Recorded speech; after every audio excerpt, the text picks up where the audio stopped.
Welcome. My name is Darren Utley. I'm the pastor here at First Presbyterian Church, and just want to welcome you here to this space. There's food and coffee and water for tea and hot chocolate and water in the back. Right straight out the doors are the restrooms, so if need be, they're right there. And we have a sign-in sheet too. There's a sign-in sheet back there that's green, so please sign in. We'd love to have a way to contact you. This event is hosted by the Racine Coalition for Peace and Justice.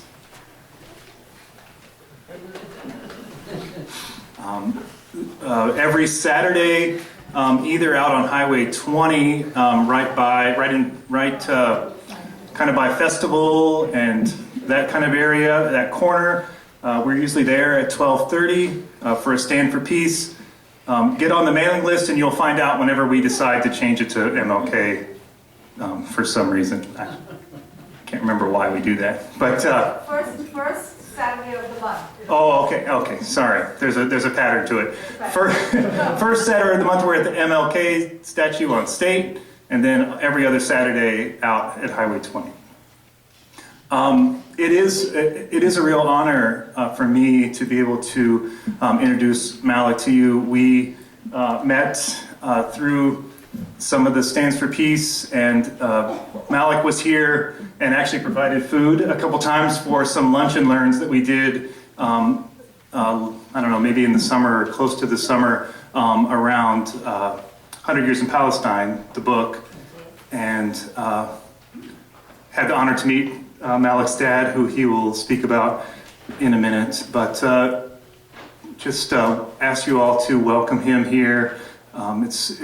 He's got a lot to share from his own personal experience. So, perfect. All right, guys. In the name of God, the most merciful, the most beneficial, I'd like to begin and just let you guys know a little bit about myself. I'm Palestinian American. I've been born here for 28 years. I was born in Milwaukee, St. Luke's. Me and my father, we operated a restaurant in Racine called Chubby's. I'm sure a lot of you have known. Prior to that was our uncle since '98. Yes. So I came today, obviously, to come and speak about my experiences. I was able to, go to Palestine this last August and September and got to spend some time there. And my father, this last 2 years, he's been going over there. This year alone, he's been there for 6 months, and he was able to come and speak here a few months ago as well in June.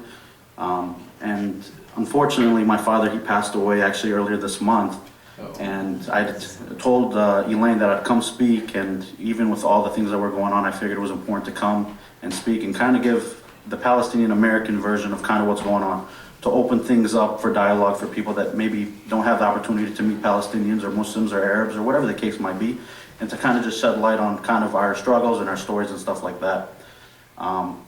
Just real briefly, I want to read just kind of one of the comments that my father, he had wrote to one of his friends, and this was a few weeks prior to him passing, and it kind of gives a little bit of context of where we come from, and kind of like, it's not just an individual struggle, it's a community struggle. When there's injustice in the world, we as Muslims, as humans, we should be confident enough to speak out against it, even at our own expense. So my father, he said, my mission still is the same, trying to help people as much as I can. I'm currently in the West Bank, being attacked by the illegal settlers around me daily, but I still have hope. And this was in April, when the settlers were being a lot more violent, when the weather's a little bit nicer. They get an escort from the military. The area we're from the outside of Ramallah, which is one of the main metropolitan areas of Palestine. The village that I'm from, that my father was from, my grandfather was from, is called Burqa, Palestine. And that village in itself is currently facing, and when I was over there, they're facing a lot of harassment from the settlers. The burning of olive trees, the constant like harassment. A few people are put into the hospital, and this is all funded and supported by the IDF. So a lot of the attacks are done by the settlers, but the IDF, it condones it, it watches it, it allows for it to happen. So today I just kind of wanted to give a little bit of my experience this last trip that I had. I had the pleasure of going with my fiance and her mom and my grandmother and my aunt to Jerusalem. And the time that we went, we had taken, we're all American citizens, so we felt comfortable enough to go and visit some of those sites. And after going to the Holy Mosque of Quds and in the Aqsa Mosque, after praying, we were able to go to Tel Aviv and to Haifa and to see the coastline and stuff like that. And then on our way back, that's when the realities of the occupation settles in. On our way back into the Palestinian West Bank, we were stopped at one of the many checkpoints, and they were harassing us, and they specifically harassed my fiance and her mom because they have Palestinian identification cards. It's called the Hawiyya. It's in a green little identification card similar to a driver's license. And for us, as we're all Americans, and unfortunately because they have a Hawiyya, they're treated like second-class citizens. And during that whole process, that should have been a quick, okay, you guys are going back to the West Bank, no problem, go this way. They, in fact, stopped us for almost 45 minutes. They asked for all our passports. The lady that came to, so they initially had one person that stopped us. A second person that spoke English came and he spoke to us. He was very, very modest, no issues. Then they sent a second or third lady, who spoke only Hebrew, and I was the one that was driving, so I'm communicating to her like, I speak only English, speak to me in English, please. And she wasn't having any of it. You can tell in her eyes that she was looking at us like, lesser than humans. And it's one of those experiences that from an American that was born here, it's one of those realities that I get the luxury of coming back home. The people that live here, they don't get that luxury. They get treated like second-class citizens, if not less than animals. And that's when kind of I want to talk a little bit about that story, and then, maybe if anyone else has questions and stuff like that, we can go ahead and progress into a little bit more dialogue. So once we kind of got through that, they asked for all of our passports, they asked for all of the identification cards. They asked me specifically, do you have a Hawiyya? I said, no, I don't have a Hawiyya, I have just an American passport. And they continuously, they want you to basically slip up and give more information than is necessary. So they'll continually ask you the same question over and over and over again. And they took all of our passports, they held us, and then they put our passports on the top and they said, here's your options. You three, me, my grandmother, and my aunt, that just are American citizens, you guys can continue through, but your fiance and her mom have to stay back. And we said, that's not an option. And then they're like, your second option is you can turn around and go back into Tel Aviv and go basically a roundabout way to get back into Palestine. And to be honest, it was one of those it was good because it was one of those experiences that I get to obviously share with you guys, because this is a reality for a lot of Palestinians. And during that entire interaction, they actually lost the American passports for my fiance and her mom. So then as we turn it around, they're like, oh, we don't have our American passports. And then we were like, hey, well, you guys never gave us back the American passports. And sure enough, they just left it on the car, it fell on the ground. And we were, they were pointing guns at us and they were telling us like, hey, you gotta keep moving. It's like, we're looking for our American passports. So eventually, thankfully, we were able to find it and continue on our way. And throughout that entire, this was around sunset, so the sun is setting. And I'm not familiar with the roads. And then a lot of the times, once you finally get to certain areas, there's certain areas that are blocked off for military. So again, me, my grandmother, and 3 other ladies are in the car with us. In my head is, I don't want anything bad to happen to them. If it was by myself, if it was with some other people, we can manage. But when you're with your family, you want to make sure that they're safe and always secure. And then as obviously we were eventually finally able to get back into the occupied West Bank, and that was the reality because from where we're from, we stay kind of locally most of the time. But because we were able to go in through a different avenue of the West Bank, we got to see the realities of how much of the occupation is actual reality. They are continuously, as we were driving in the West Bank, we continuously see these illegal settlements, which are larger than the villages that we even occupy. And they're guarded by military, and as we're driving on the roads at night, if we go into the wrong turn, we're at their basically mercy. And they're not very kind people. So as we're driving, we see military vehicles shut down roads right in front of us. As we're passing through, military personnel get out and we just drive the other way. And thankfully, eventually, as we're driving through the countryside and getting to see all these things, we're back to more of a normalcy and we're able to go home and stuff like that. And then we finally drop off my grandmother and my fiance and her mother. They live in a village right next door. And that's where a lot of the occupation and the settlers come. So as we're going back home, we dropped off my grandmother, we dropped off my aunt. It was late at night. At this point, it's 10 o'clock. We're happy that we made it home. Unfortunately, as I'm taking my fiance and her mom to their home, we get stopped again by a military checkpoint. And this is again maybe less than 10 minutes from my house to where my fiance lives. And they stop all the cars, and they're continuously, basically it's like a underpass, and they have two basically big, huge concrete stones blocking the road, and they allow only one car at a time. During that time, a lot of people are worried. Some people turn back, but obviously I have to take them home. It's late at night, so we, power through it. And eventually when it gets to our turn, they don't, wave us, or they don't have any kind of like organization coordination. They basically just pull up their rifle and they turn on their laser and they flash you in the eyes of the driver, and then you go over there. Thankfully, we were able to pass through with no issue, but this is again the reality of a lot of Palestinian men. They don't get that luxury. The cars in front of us, they're pulling people out, they're checking them, they're checking the cars, they're patting them down, and they're just trying to go home at 10 o'clock at night. So that was just kind of my first-hand experience during that. One of the experiences that my father, he had, is that, again, when the settlers were coming down, these people are violent, they want to destroy property. There was, again, the village of my grandfather in Burka. It's basically a very small farming village. And so a lot of the settlers will come in at night, and they'll burn like a lot of the crops. They'll burn the agriculture. They had like a sheep pen that they burned. They went and they destroyed someone's car. They went and they sprayed like the Judaism star, or the Star of David, onto walls. They'll put in Hebrew, Arabs go home, or Arabs get out. This is not for Arabs. And again, as an American, I see a lot of the similarities of the Jim Crow era. I see a lot of the things that were going on in the South when we learn it through history, the same things that are actively happening here in Palestine. So this is, again, just one of the experiences of my Palestinian experience. There are far more worse. I've had, a cousin, his father was, again, grazing the land, and it kind of borders the settlers. They've came down and they've beaten him to a pulp. That same father, his son was murdered by the IDF later on. Because again, once the violence arises their own personal, like, this is my home, this is my land, this is, again, my grandfather's land from when he was alive, and they want to protect it. So then again, when they start to stand up and say, hey, don't destroy our homes, don't destroy our property, they get met with the IDF with brutal force, unfortunately.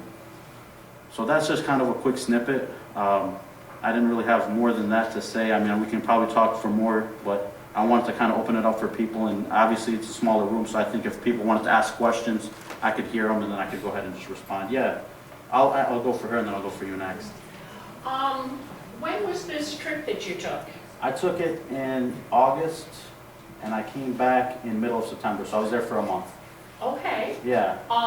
Do you think a lot of this was caused because of the war that's going on? I mean, my son's a soldier, and I know they have all kinds of military checkpoints, and they've got 50 different jurisdictions in charge of everything. Yeah, so I would think that it would be at its utmost right now because of the war. no, unfortunately, I don't believe that. Yeah, absolutely. Unfortunately, I don't believe that to be the case, because I was there in 2019 when the IDF murdered and assassinated an American journalist, Shireen Abu Akleh.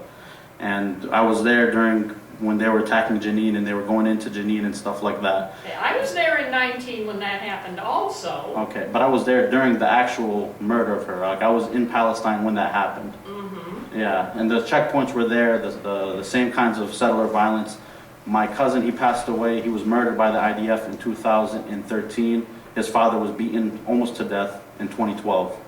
So these are, again, personal experiences that are reality. These aren't some things that we can just say, well, this just happened in a closed vacuum. These are realities that, because of the occupation, it's continuing to get worse. If we go back to 1948, if we go back to any of the incidents, even prior, some of the leading parties of Israel were at one point deemed by the British government in 1927 to 1948, they were deemed as terrorist parties. So it was, ironically enough, what was the famous line by George Bush? We don't negotiate with terrorists. Right. They eventually gave the terrorists their own homeland. And these were the same people that were operating the country. And by no means am I standing here today to speak ill about the Judaism or Jews as a whole. It's the people that are in power, unfortunately. We see even in Israel, there are a lot of Israelis, even in the summer, prior to the October 7th attacks. In Tel Aviv, there was large mobs of protests against the current Netanyahu government prior to the October 7th attacks. Yes, the Netanyahu government has not been popular. Right, so, did you want to say anything else, or? Well, I think there's an awful lot of blame on both sides. The continuous sending of rockets into Israel is also a problem and creates a great deal of this anger and hatred. Well, again, so, if we look I was at... a volunteer there for a year and a half. Would you with a consider- Christian organization. Would you consider that when America decided to revolt against the British, that they were terrorists, or that they were not in the right to fight for their land and fight for their freedoms and fight for justice? No, No. but there's a big difference between military fighting military and rockets being shot The revolutionaries- all over Israel that Yeah. did not hit military targets, and that's my problem. Well, that's why... Military targets, that's a war. I Right. think you've taken enough time. Thank you for your input.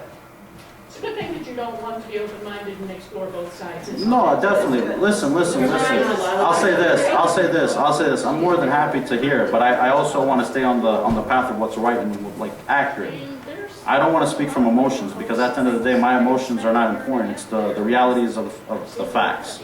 So I'll go with her and then I'll go with you next. I would like to know what the idea is, and also if people have to go through this every day, passing through. Yeah. So Can you repeat the question? yeah. So she asked, what is the IDF and does what's it called? What was the question? I'm sorry. The second part of the question. Do the Palestinians have to go through these lines every day? The checkpoints. Yeah. So. Checkpoints. The first time that I got to go to Palestine was in 2004, 2003 and 2004, and I was a young kid at that point. And I still remember there was, military checkpoints, blockage of roads, blockage of access to certain roads. So if, let's say, for instance, in the village of my grandmother, it's a 5-minute drive to the metropolitan area, and it's the same route that she actually took when she was a young girl to go to school. That road was shut down at the time. So we had to go 30 minutes around to go to like the Ramallah area or to the metropolitan area. The IDF is basically the Israeli Defense Force, but it's more accurate to call them the Israeli Offensive Force because they're not really defending anything. They're currently, again, imposing an illegal occupation. So would these military people know the people that are walking through and still ask for identification? Yeah, absolutely. Even if they know, and for the most part, everything is digitalized now. So specifically now, there's not a single house in the West Bank that is not accounted for. They know who's in there. Even when as an American citizen that I go to visit my grandmother, they ask for her hawiyah, her identification card. They ask for her information. They ask for how long is my stay. They know from my flight in and my flight out. They know at every location. They'll ask. They say, where are you going to go? I'm going to go to visit my grandmother, and I'm going to go maybe sightseeing. I'm going to go to the religious sites. They'll know to every site that I've been to. Yeah, I'm sorry, I'm going to go in order of the questions. I apologize. I'll go to you two next. I'll go with you. I'm sorry. I just was wondering if any of your family members or friends have been imprisoned in the Israeli military court system. And just wanted to point out the fact that if the same crime is committed by a settler that a Palestinian commits, settlers get to use the Israeli civilian courts. They're subjected to Israeli civil law. Right. Whereas Palestinians are subjected to military court and martial law. And I think it's really important to point that out because that's one of the main reasons that Human Rights Watch, Amnesty International, Faith Salem have called it an apartheid system. So could you talk about any of the experiences in the military court system? Yeah, so I had a cousin. His name was Hassan. Can you repeat what she said because. Yeah. Sorry, I didn't talk you loud should enough. no. Maybe we could bring on the mic to the next questioner. Yeah. But her question was basically asking, do I have any family that had dealt with Israeli military courts? The two systems. The two systems of the apartheid? Yeah. You want me to go up there? Yeah. Or- Yeah, go ahead. Ask the question and then I can go ahead and answer. Well, we have to hear the questions. Right. Yeah. I was just pointing out that if an Israeli settler commits a crime, they are subjected to Israeli civil law and an Israeli civil court system, whereas if a Palestinian commits the exact same crime, they are subjected to a military court system and martial law. And so, you know, just attending a protest, throwing a rock, can get a Palestinian and put him in jail for 20 years. A kid, like as young as 14. So I was wondering if he had any experience, like with family members or friends who have been subjected to the military court system. Yeah. I'll answer the question and then I'll get to your question. So I had a cousin who was 14 at the time, and the Israeli settler kids will come down. There's a village called Dura where my mother's grandfather's from. And they would come down from the valley, and then they would, you know, if the kids were out in the valley, they'd fight. And a few times the Israeli settlers would beat up on the Palestinian kids, so then they called their big brother and they went with the next time, and he went and he beat them up. And unfortunately, the Israelis the next night, they came at night, they picked him up and they took him to jail for 2 years. There was no court, there was no lawyer, there was no, you know, a presentation of rights or anything like that. A 14-year-old can get put to jail for 2 to 3 years and then be kept watched, basically. And unfortunately, like he had to deal with torture and different kinds of violence that were towards him. And again, he was only 14 at the time.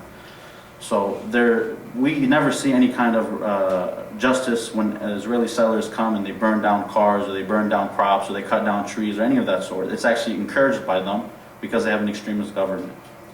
So, go ahead, sir. Yes, in the light of the number of Israeli settlers on the occupied the West Bank, do you feel that there's any hope for a meaningful two-state solution there? I find it rather discouraging. I doubt whether they'll pull 750,000 Israeli settlers out of the West Bank to give that land to a meaningful Palestinian state. To be very frank, I don't think that it's important to have these kinds of discussions when there's currently like injustices being brought up against Palestinians. I think the first line of kind of a solution to this problem is for Palestinians to be treated as humans, to be given rights, and to be treated equally, basically. And then those Israeli settlers, they're criminals at the end of the day. They've taken land. We've had land that's been taken or deemed illegal to build on. From just my own personal experience, the land, there was illegal settlements that were propped up back in 2009. So for them, to me, they're criminals. So unfortunately, is there a hope for a two-state solution? Not with the current government and not at the current moment, because there's currently something bigger at stake. The lives of millions in Gaza, the millions in the West Bank and stuff like that. So, sir, did you have a question? Yeah. Do you think, I know you're not a politician, but do you think Israel is going to eventually annex all of those settlements? And if they do that, do you think there'll be another intifada? We're currently living in the intifada, I think. I think that right now we see millions of people displaced in Gaza, and currently in the West Bank, they've destroyed roads to limit traffic in Jenin and Dul Qaram. When I was there in August, they did the largest invasion in the West Bank since the 2000s. Whatever happens, we leave it in the hands of God.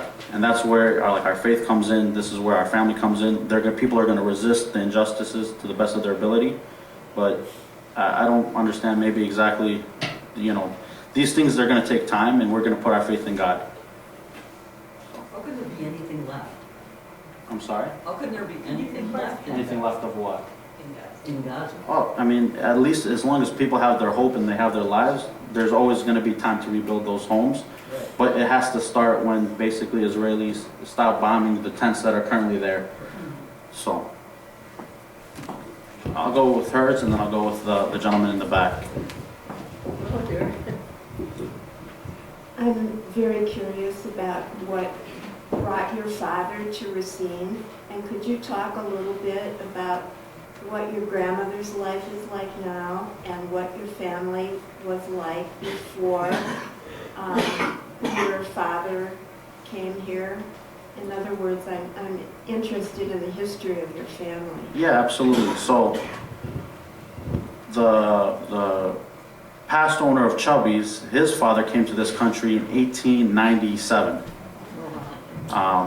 And he's been in basically Chicago because people, when they immigrate, they go to where they know of like-minded individuals. My grandfather, he left in 49, 50. Once he was at that point in his life, I want to say he was like in his early teens. And that's when things started to unfold. He went to Jordan. they were like, okay, this is the Jordanian army. Do you want to fight in this war, or do you want to, are you here just basically for clothes and stuff like that? The people that were like, no, I want to get, basically my homeland back. I want to fight. They packed their bags and they sent them off on their way. So then he ended up, bouncing around. He went to Lebanon, and then from Lebanon he was able to take a 27-day or 40-day boat ride to Brazil. He lived there for 20 years of his life. Eventually was able to save up enough money, go back to Palestine, get married to my grandmother. So he got married late in his life. When he had his kids, I want to say he was in his early 40s, 41, 42. And then from there he took my grandmother, he went back to Brazil, he had my father, he had my uncles and aunts. Then from there he went to America. And this was, I want to say, in 1981, 1982. And he came here because my grandmother's brothers were here. And that's how a lot of people come to like the Milwaukee, Chicago area, is because then you start to say, okay, we have family here, and then they start building their lives. But in Racine specifically, I know that Abu Hassan's family, the one that owned Chubby's prior, their family have been here since like the late 1800s, and basically from Chicago came to Kenosha. They sold, various different items door to door, and then eventually they settled in Racine. And from what I heard, Racine was a little bit nicer back then, the Bell City for real. So, yeah. I'm sorry. We'll go with this question and then yours next, just to keep it in order. Yes, my name is Nawaf Mohammed. I live 15 minutes away from his village. And I know his grandfather, first time I saw this beautiful young man. Actually, I attended his father funeral about a month ago. First, I'm going to tell you one thing. I left Palestine in 1979. 1974, I went to Brazil. And same thing explained, like, we ended up being a beautiful America, land of freedom. I don't want to take too much time. A few years ago, my older brother was 78 years old. He was visiting Palestine. And he's a very most beautiful, funny man. He's a big friend with his uncle, Abu Hani Omar. And he was out by his friend. He liked to play. He could spend 5-6 hours going over here. Very, very happy brother. He's driving with his way home. We live in a very small village. And actually our village, they call it Little America. Because a nice, beautiful town. His way home was with checkpoint. Actually, barely happened in our small village. He's 78 years old. They have a heart surgery a few years before the issue. They pulled him out of the car, and he was wearing a scarf like this. They pull him out of the car, push him outside, step on him. He's hard-headed when somebody bothers him. He's an American citizen. They kept stepping on him till they killed him. They killed beautiful old man for no reason. Even the White House got word of it, CNN got word of it. I don't know if you guys heard about it or not. I just address that to let you know, guys, for question people ask. If they bother teenager or old people or women, respect to my friend and where she goes. She talk about Hamas sending missiles to Israel. Did she forget how many tons of weapons or bomb and babies, unborn babies? Well, you can see that on TV. An older woman, and people eating their meal. They have nobody around it. Okay, I don't want to take too much time. Thanks. My major question, probably this young man do not understand. Those occupied people, settler people, Israel bringing from all over the world, they claim they are Jewish or Hebrews. I want you to know, everybody to know, I've been there a few times since 1974. Those people, Israel bringing back there to use them for doing a dirty job to bother the Palestinians. Most of them doesn't have no class, no education. use them to work hard job, and they send them to bother us. Those people did not like you and me understand. Those people came from Africa, America, Brazil. They didn't have no life. They figured out the chance to go to Israel, to live in a house, and bother other people. This is why those settlers, they are very, very, very bad people. This is what we're facing. We're not facing human beings. We're facing really, really, really crime people. Why we bother the neighbor? For no reason. This is how the settlers do. And Israel keep bringing more and more and more. They make Israel look really, really, really bad. Like I say, the real Jewish, there are a lot of them very nice people. People understand, they understand. I bet a lot of them, very beautiful people. But those settlers, since they start bringing them in, we have a lot of problems. Thank you for your time, guys. I'm sorry if I took too much time. Thank you. Just a quick question, but if I, as a white American, came and I don't look like I'm Palestinian, would I get stopped at all the same checkpoints that you do, or could I just walk freely down the street? No, you would absolutely be out of place. So they would definitely, and the reality is Palestinians, even as an ethnicity, we're very diverse. So I have had family members that are much paler than I am, and I've had family members that are much darker than I am.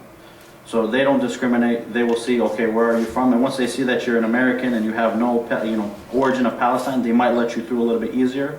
But I've seen in Jerusalem, when you walk down the old streets, I've seen Jewish people spit on Christians.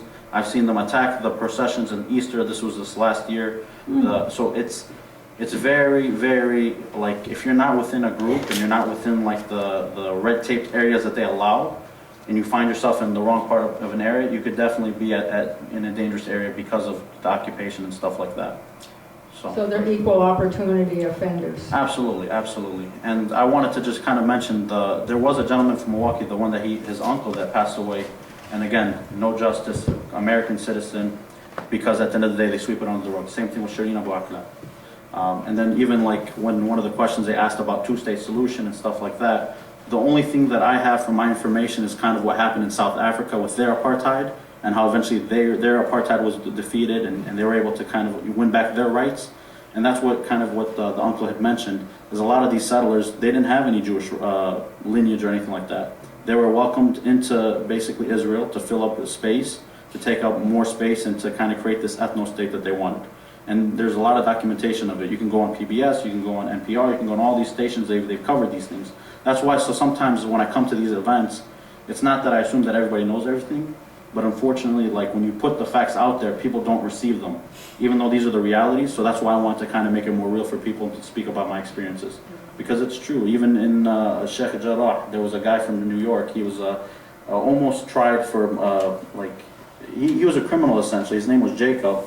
He went and they basically kicked out a family in the old city of Jerusalem, and basically they gave him a house, and then he went viral for saying, like, Jacob, why are you in my home? They asked him in English, he's like, if it's not me, somebody else is going to steal it. It's better that I could steal it from you and allow somebody, worse than me to be there. But he himself was a criminal here in America. He lived in New York, he was born in New York, he was a New Yorker.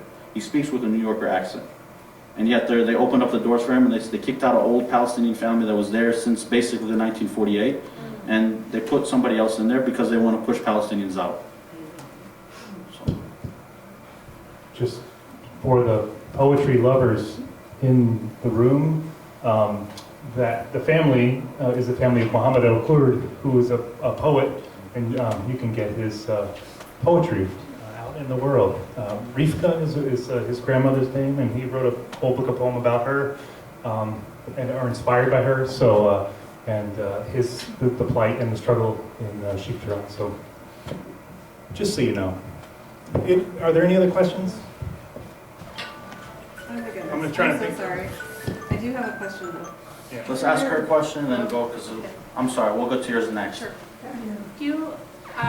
We keep hearing about there should be a two-state solution, and I wonder if that's possible. I just want to say two things about that. One is, it doesn't seem that there is a strong Palestinian leader who's not Hamas, who could take over? That's the first question.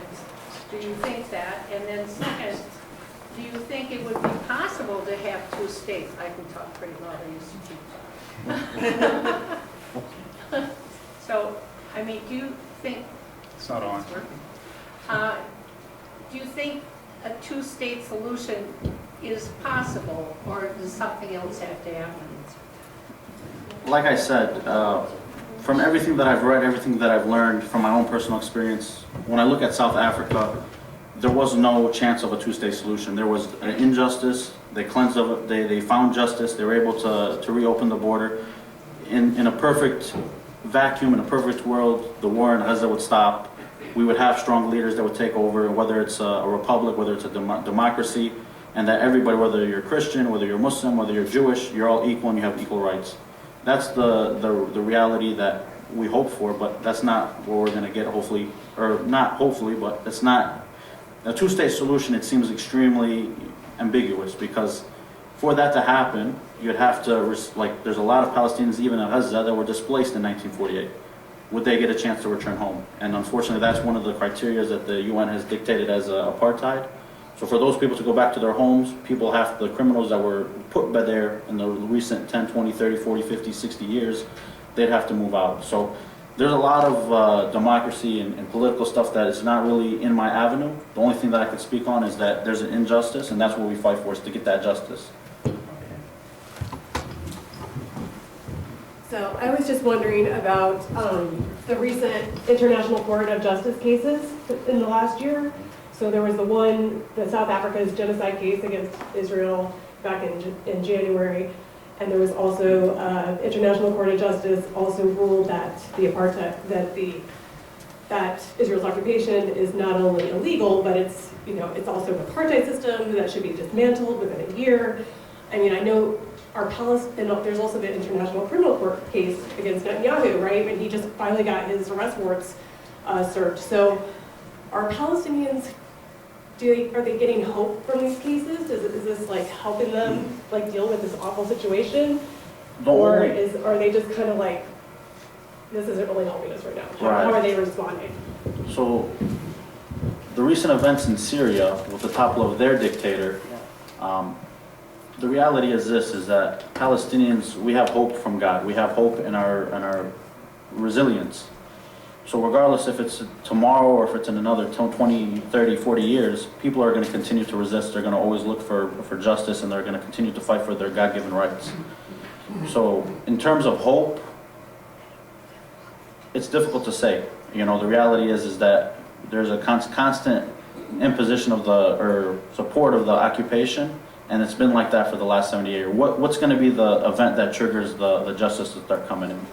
So I don't know if more Palestinians are hopeful, or if they're pessimistic, or where people as a whole kind of their ideas lie. But I would say that at the end of the day, as long as we're breathing, as long as that my father just passed away, and I'm here standing to talk about Palestine. So when God willing, when I have children, they continue to speak against the injustice and still continue to fight for the support of Palestine. I have two things. If you look at a map of Palestine, the West Bank and Gaza, and look at all where the settlements are noted on the map, it's been called Swiss cheese, and that's what it looks like. I am totally convinced the two-state solution is a myth that's kind of floating around. But anyway, with all those settlements and the Israeli grab for all of that land, plus their obvious and I think documented plan to simply take over the rest of Palestine, the two-state solution is some fantasy floating around to keep people puzzled. The second thing I'd like to say is, when I was in Gaza, I was talking to a young Battalion, everybody's Battalion enrolled or in the United States, a young woman, and I just said, how do you deal with this pressure? And she took my wrist many of you have heard this story before, but I think it's convincing. And she said, "What is this blue stuff here?" And I said, "That's blood." And she said, "For a Palestinian, that's Palestine." Thank you. Could you just speak to what American financial aid to Israel, which is in the billions of dollars every year, how that is affecting the whole situation? It's interesting because if you look at the last years of events, you see that the violence in Gaza stops, and then Congress approves for another 15 billion, another 5 billion, another 3 billion package to Israel, and then the violence continues. I know somebody had mentioned about rockets from Hamas being fired into Israel. A lot of times those missiles, they don't do much physical damage because they're caught by the Iron Dome, which is funded by Americans. I know we've had with the Racine Peace Coalition, we've had numbers where with the kind of money that we're sending to Israel, how much we could be actually putting back into our country and basically fixing the problems that we see in our country, whether it's the racial inequalities, whether it's the schooling, whether it's the health care. In Israel, they get free health care. It's a common, you're an Israeli, you get free health care. Here, as an Americans, we have to pay deductibles, we have to pay our co-pays, and it's not free and it's extremely expensive. So with that money that, you know, again, it's our tax dollars at the end of the day. You know, we're all complicit in one way or another. So the best thing to do is to kind of get involved in local politics, making sure that the people that we're voting in have our best interests at heart. Because at the end of the day, as much as I'm a Palestinian, I'm an American. So for me, as an American that lives in this country, I want to see my American tax dollars go to my schools, go back to my hospitals, go back to funding the programs that benefit us as a community, not, you know, displacing and committing a genocide on our dollar, essentially. So, did you have a question?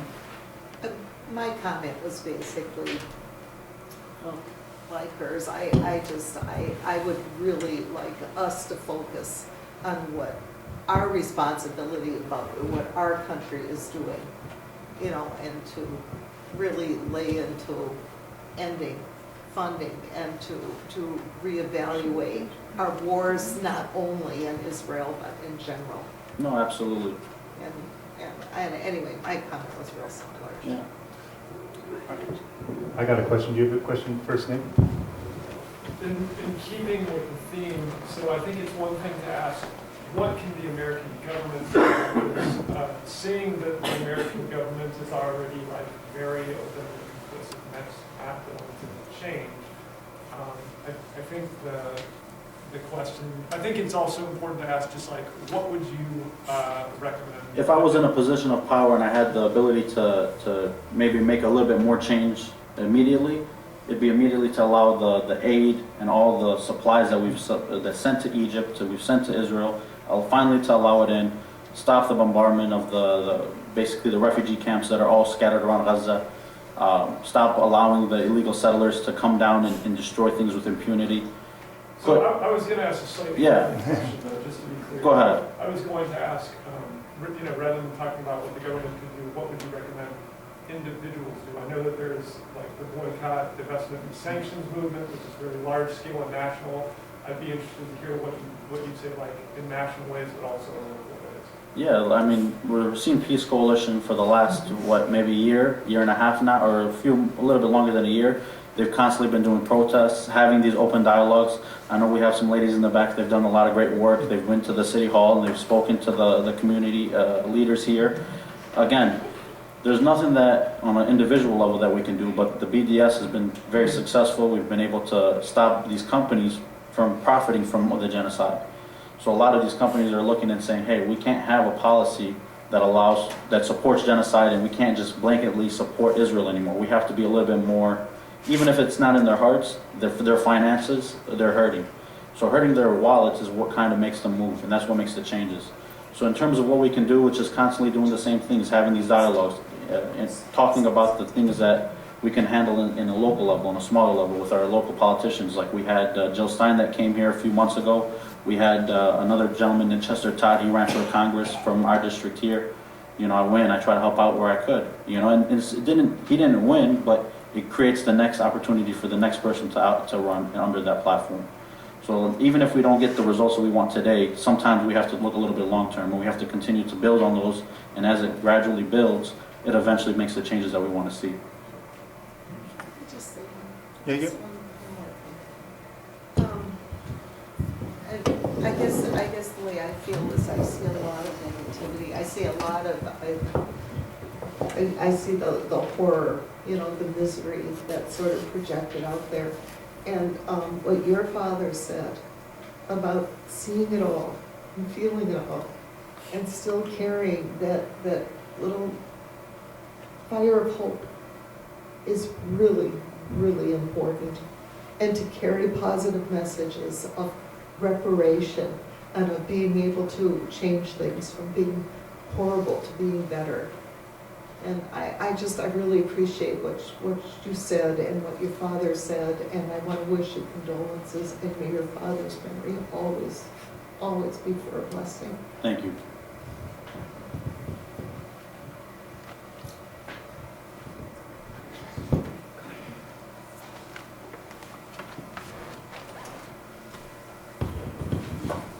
There's a book back on the table called Mornings in Janine, which I highly recommend. I don't know who brought that, but I also read a book called The Lemon Tree. I forget the author, and there's more than one book with the name, but it's about,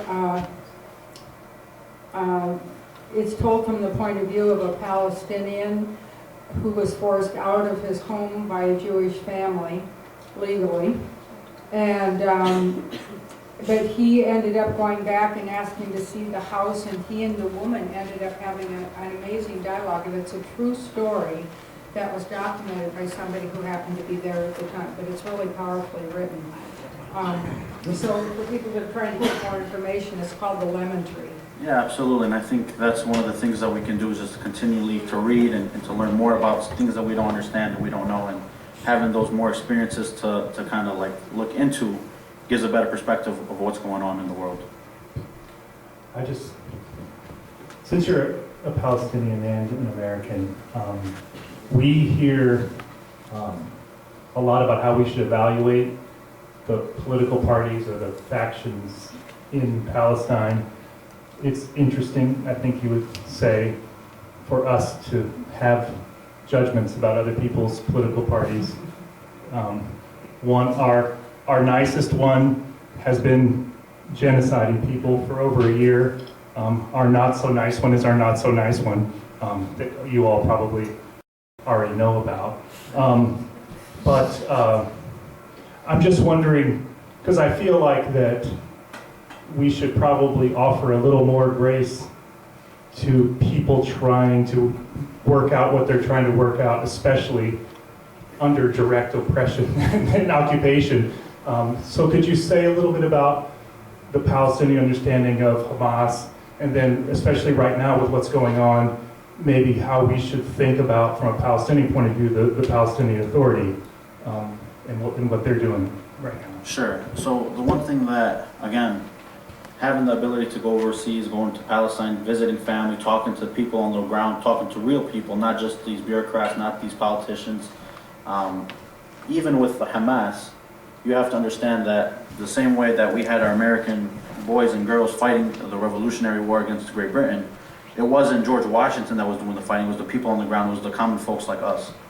So when I say Hamas, or when people say Hamas, they blanketed it to everybody. But it's not taken into consideration the young kid that had to bury his mother, his father, his sisters, and at this point, he lost all hope, and the only hope now is for physical violence, to fight back for his rights and fight for his justice. So for me, when I see like Yahya ibn Sinwar, one of the leaders of Hamas, dying on the battlefield with his soldiers, and at his last dying breath, standing for his country, it reminds me of our revolutionary here in America. So in terms of like governments, in terms of politics, it's politics. I don't like to get my hands too much into it because there's a lot of bureaucracy, there's a lot of workarounds, there's a lot of twists and things that they're not honest. That's the honest, I just don't like to deal with it too much because it's not honest. I like to talk to people, I like to learn from people on the ground level and hear what their experiences are, and see what they're seeing and understand what they're feeling and their stories and stuff like that. So I had the benefit of having my father and my grandfather, orate stories of their experiences. I've had the ability to listen to, my uncle and his family stories. And when we go all the way back to the top, we're all from one family anyways. So our story, it's separated into a whole bunch of different branches, but at the end of the day, even if you're Palestinian or American, we have a story that when we came to this country, and it's all about the same. If we're looking for a better life for our families, for ourselves, to raise children and with good morals and characteristics. I went to a Lutheran college, I learned about Christianity, and I'm like, okay, a lot of the stuff that they're teaching is the same thing that I was taught as a Muslim. So there's not much differences there. Even between Judaism and Islam and Christianity, the Abrahamic faiths, the bottom line is all treating people with dignity and respect, and conducting yourself as a person and how to conduct yourself in life. So, you had a question? In terms of Hamas, then, Maybe two more questions. Okay. so in other words, There's a switch. there we go. So in terms of Hamas, what you're saying is similar to perhaps our systems here. So what we've heard over the years is Hamas is a terrorist organization who occupies you. They occupy Gaza, right? Right. And really that's not the case. It's Israel that is occupying Palestine, correct? Right, correct. Okay. And Hamas just got what, sick of it? So, again, there's a book by Norman Finkelstein. He's a Jewish author. His family, his mother and his father were both survivors of the Holocaust. And he is one of the most studied scholar, academic of the Palestinian conflict. And he talks about how Hamas was formated. He talks about they say that their mission statement is to wipe out, eradicate all the Jews in the world. He said that that's not the case. He even looks to say how they were founded, and there were traces of Israeli support initially to build them up as an opposition to the Fatah group or to the PLO. The reality is this, is that humans are corruptible. So in terms of like the leaders on the top echelon, I don't judge them. I don't know their personal stories. I don't know their intentions. But from a ground level, Hamas was an elected group that when they were elected democratically, Israel said, no, we don't want you guys anymore. And they wanted to reverse that. They opposed democracy in the Middle East. They went against democracy. And even within the last, from 2006 to before October 7th, you see that Hamas was interacting with Israel. But even still, Israel was imposing a blockade. They were imposing limits on people. Even I remember this was again in 2019 and 2018 when they did the Great March of Return. They were shooting civilians for wanting to get out of the Gaza, to go back to their homes, the right of return, or to go into Jerusalem or go to the West Bank. They were very limited on who was allowed in and who's allowed out. So it wasn't that October 7th it happened in a vacuum, that there wasn't things that happened prior to that caused that to happen. So in terms of, again, politics, in terms of like Fatah, whether it's the President Mahmoud Abbas, whether it's the Hamas leadership, at the end of the day, we just want to see justice. Right. We want to see people that are honest, that can represent us fairly and, allow us to live our lives freely. So that's kind of just in a nutshell in terms of like politics, but yeah. We could do one more question. Yeah, let's do one more. Does anybody have- You both raise your hand at the same time. Can you just repeat the name of that page, Sniper? Norm, I'll give it to you at the end. I have to look it up. I remember I have it at home. What's the author's name? Norman Finkelstein, yep. Thank you. It's a book called Gaza. He's got an amazing book on Gaza. Yeah. Do you know anyone in Gaza, and how are they doing, and how are they surviving? No, I don't know anybody personally in Gaza at the moment.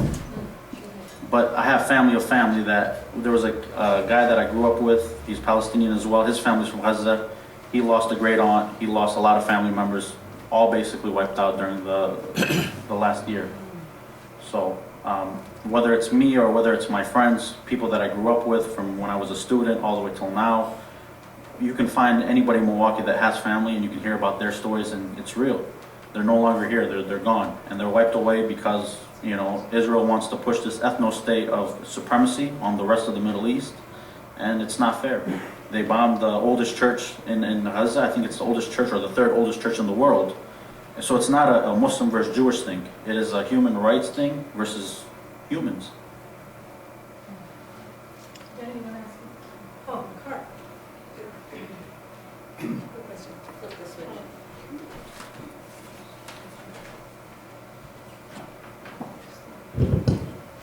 I want your opinion. Do you think, as long as the United States is supporting Israel, that they can be a fair or impartial broker of peace between the Palestinians and the Israelis? The Americans? Do you think we are more of an obstacle to peace than, I guess you could say, a person gonna bring solutions? So, from my perspective, I see that the American government is all bought out. If you look at AIPAC, you can go on their Twitter and they even proudly say we've given this amount of money to this candidate and they've won. They pushed out good candidates that were basically unbiased because they wanted people that were basically blank checks for Israel. So America is definitely a big complicit problem in what's going on, and if America basically frees itself from Israel as well, then we can see maybe more strides to justice and a better path. So. Here's the very last question from Daniel.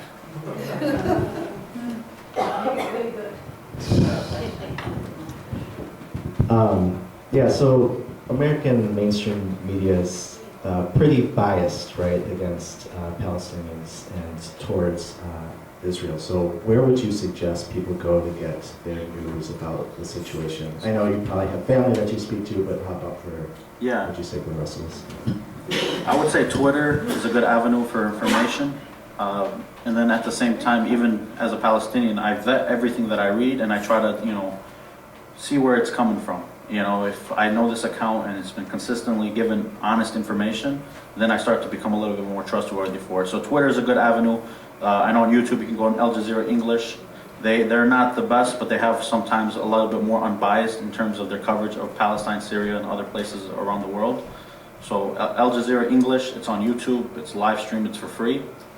And then just kind of reading books and talking to people. I mean, you'll be surprised how many Palestinians are in Racine and Milwaukee and maybe even in your workplace. So having those open dialogues and talking to people, getting more information from, credible sources essentially. So Al Jazeera English, reading books, stuff like that.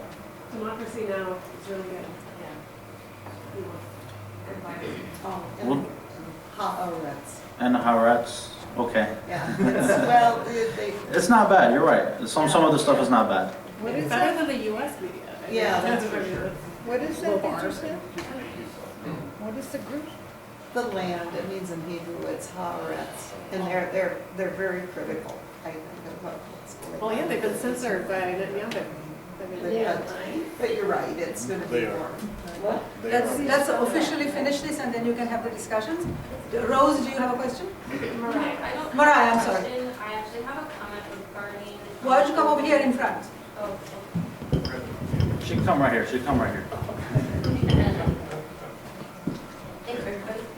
I don't have a question, I actually just have a comment. So, regarding, it's gonna fall.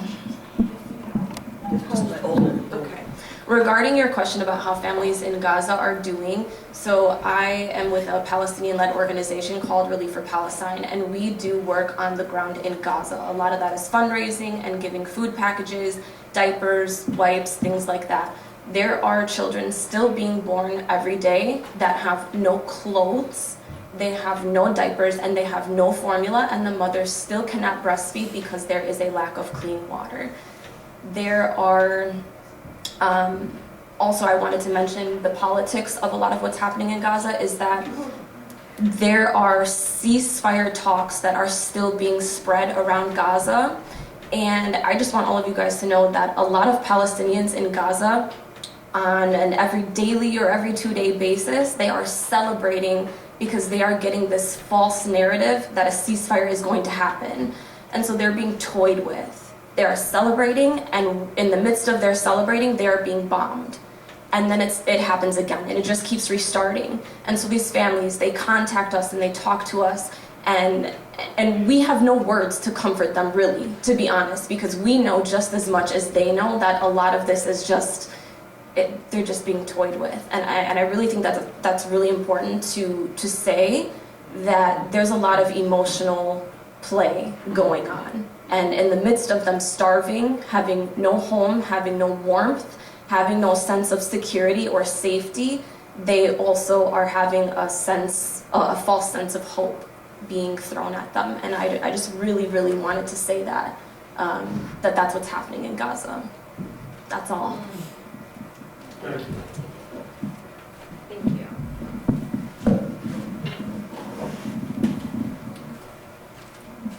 Thank you, Mariah. Thank you, Malik. Thank you so much for coming, and condolences also for the loss of your dad.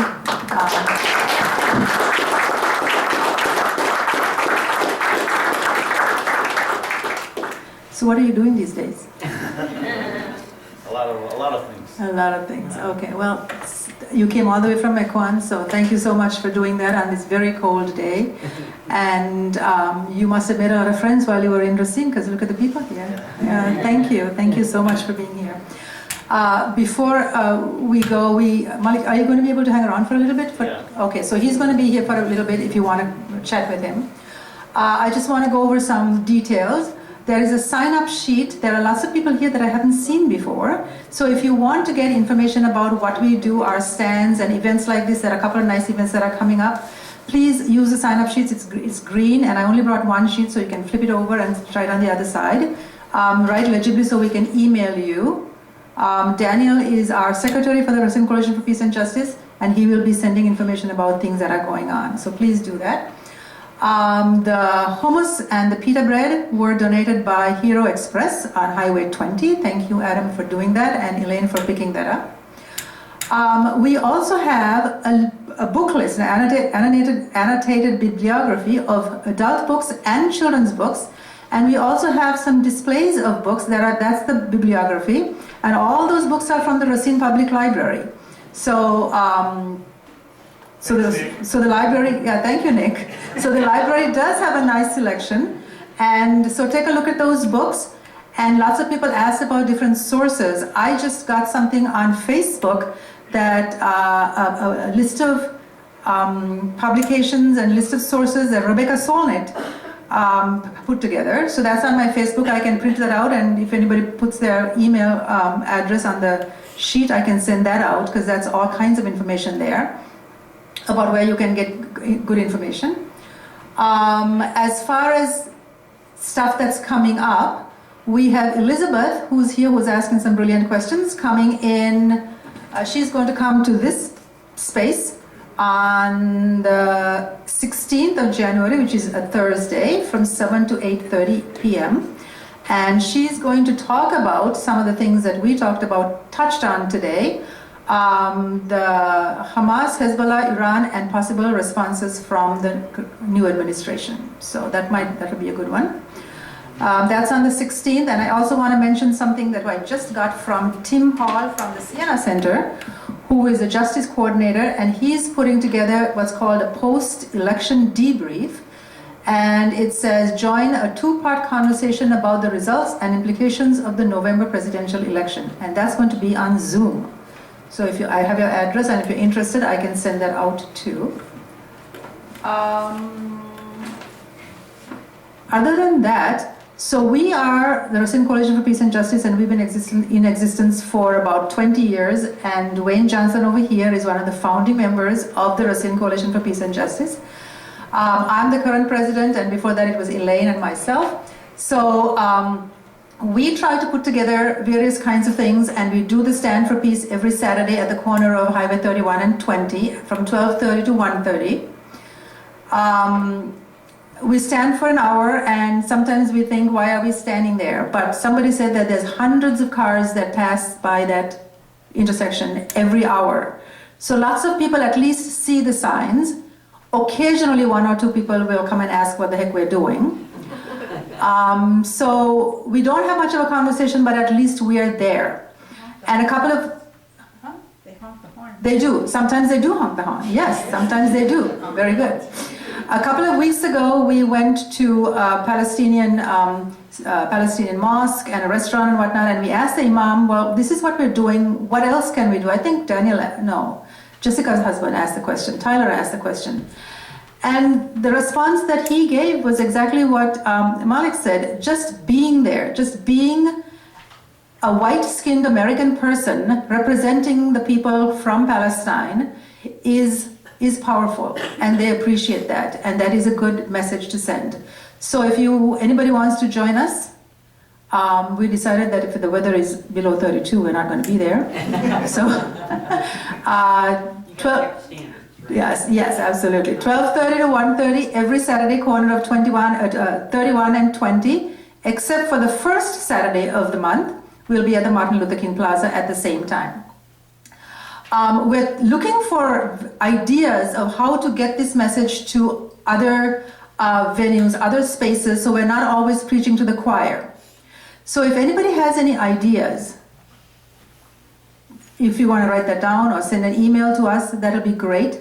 One of the things that just cropped up recently was someone mentioned, Chris is here. Nick probably knows also. There is a person by the name of Nick Ramsey who does open mic on every second and fourth Wednesdays, I believe, right? Second and fourth Wednesdays. And people can go and read stuff, or they can read their own stuff or read things that other people have done. So our idea is to perhaps go and read a couple of pieces that written by Palestinian authors. And he accepts anything, so anybody can read whatever you feel like reading. So that's one of the things that we could do, so we get to a different audience. So if anybody, Mariah, do you have any ideas? Yeah, I was gonna say, one is like, have you guys ever put anything in the newspaper before? And then two, hosting an event where maybe you could ask every person that normally would be there to bring one or two friends that doesn't really know anything about this. That way you're kind of reeling some people in. Right, well, generally that is the message that we try to pass out, except that the newspaper does not take anything from us. The newspaper does not publish any letters to the editor at all. We submitted the information about this event a couple of weeks ago. I don't see that in the newspaper. So the newspaper is basically, it's not happening. But we do Facebook. We have several Facebook sites. We share information from Facebook. I don't do Twitter, but I think there's Instagram that happens. So, yeah. Anybody else? All right, so that's basically what I have to say, but if you would sign up, that'll be great. The sign-up sheet is in the back. And thank you again so much for coming, and Malik is going to be here to go ahead. It would be very nice to see more people come to RCPJ meetings. Oh, yes. RCPJ meetings are the first Wednesday of the month at 6 in the evening, and that's at the Teachers Union building in West Racine on, is it 1204? 1201 West Boulevard. 1201 West Boulevard, yeah. That's where we kind of figure out what to do and when to do things and stuff like that. So thank you again for coming. Thank you so much. Thanks, Malik. You're welcome.